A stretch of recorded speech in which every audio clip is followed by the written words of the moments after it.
क्या बाबर आजम वाकई अपने करियर के मुश्किल तरीन दौर से गुजर रहे हैं? क्या पीएसएल 2026 उनके लिए आखिरी मौका बन सकता है, या फिर यही वो लम्हा होगा जहां से बाबर आजम एक जबरदस्त कमबैक करेंगे? वीडियो आखिर तक देखें, क्योंकि आज हम सिर्फ बात नहीं करेंगे बल्कि हकीकत और हल दोनों सामने रखेंगे। बाबर आजम, पाकिस्तान क्रिकेट का वो नाम जिसने पिछले चंद सालों में दुनिया भर में अपनी पहचान बनाई। उनकी बैटिंग में क्लास भी थी, कंसिस्टेंसी भी और एक अलग ही खूबसूरती भी। लेकिन पीएसएल 2026 तक आते आते सूरत-ए-हाल बदल चुकी है। अब वही बाबर आजम तनकीद का शिकार हैं और सवाल ये उठ रहा है कि आखिर मसला कहां है।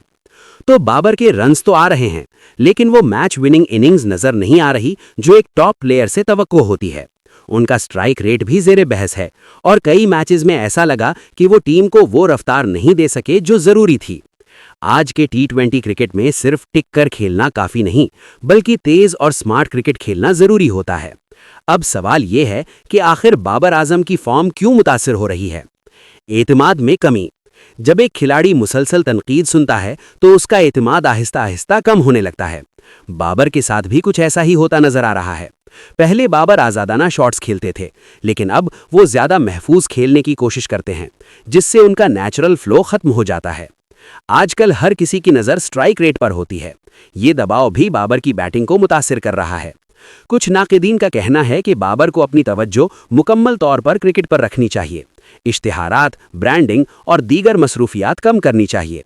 आज का टी20 क्रिकेट बहुत बदल चुका है।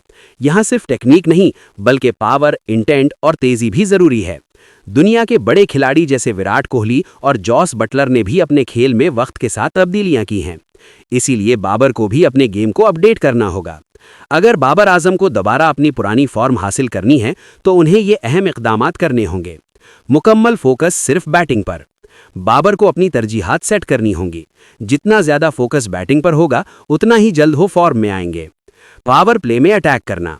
पहले 6 ओवर्स में अगर बाबर तेज खेलते हैं तो उनका एतमाद भी बढ़ेगा और टीम को फायदा भी होगा। जदीद शॉट्स सीखना। रिवर्स स्वीप, रैम्प शॉट्स और दीगर जदीद शॉट्स आज के खेल का हिस्सा हैं। बाबर को भी अपने गेम में ये शामिल करना होगा। फिटनेस और मेंटल स्ट्रेंथ। फिटनेस सिर्फ जिस्मानी नहीं बल्कि जहनी भी होती है। बाबर को जहनी तौर पर मजबूत होना होगा। तनकीद को मुस्बत लेना। हर तनकीद बुरी नहीं होती। अगर बाबर इसे सीखने के तौर पर लें तो ये उनके लिए फ़ायदेमंद हो सकती है। क्रिकेट की तारीख में कई बड़े खिलाड़ी ऐसे आए हैं जिन्होंने मुश्किल वक्त देखा, लेकिन फिर ज़बरदस्त कमबैक किया। विराट कोहली भी एक वक्त पर फॉर्म से बाहर थे, लेकिन उन्होंने मेहनत और फोकस से दोबारा अपनी जगह बनाई। यही चीज़ बाबर के लिए भी मुमकिन है। सुनहरी मौका पीएसएल 2026। बाबर आजम के लिए एक बड़ा मौका है। ये वो प्लेटफॉर्म है जहां वो अपनी असल सलाहियत दिखा सकते हैं। अगर वो यहां परफॉर्म करते हैं तो न सिर्फ नाक़िदीन को जवाब मिलेगा, बल्कि उनका एतमाद भी वापस आएगा। अगर कमबैक ना हुआ तो ये भी एक हकीकत है कि अगर बाबर अपनी फॉर्म में वापस नहीं आते तो पाकिस्तान टीम में मुकाबला बहुत सख्त है।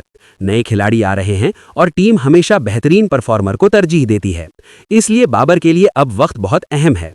तो बात बिल्कुल वाज़ेह है, बाबर आजम के पास अभी भी वक्त और सलाहियत दोनों मौजूद हैं। उन्हें सिर्फ अपनी तवज्जो, एतमाद और खेल के अंदाज में थोड़ी सी तब्दीली लानी होगी। अगर वो ऐसा कर लेते हैं तो वो दोबारा दुनिया के टॉप बैट्समैन बन सकते हैं। आपकी क्या राय है? क्या बाबर आजम पीएसएल 2026 में कमबैक करेंगे या फिर उनका स्ट्रगल जारी रहेगा? कमेंट सेक्शन में ज़रूर बताएं। और अगर वीडियो पसंद आए तो लाइक, शेयर और सब्सक्राइब करना मत भूलें।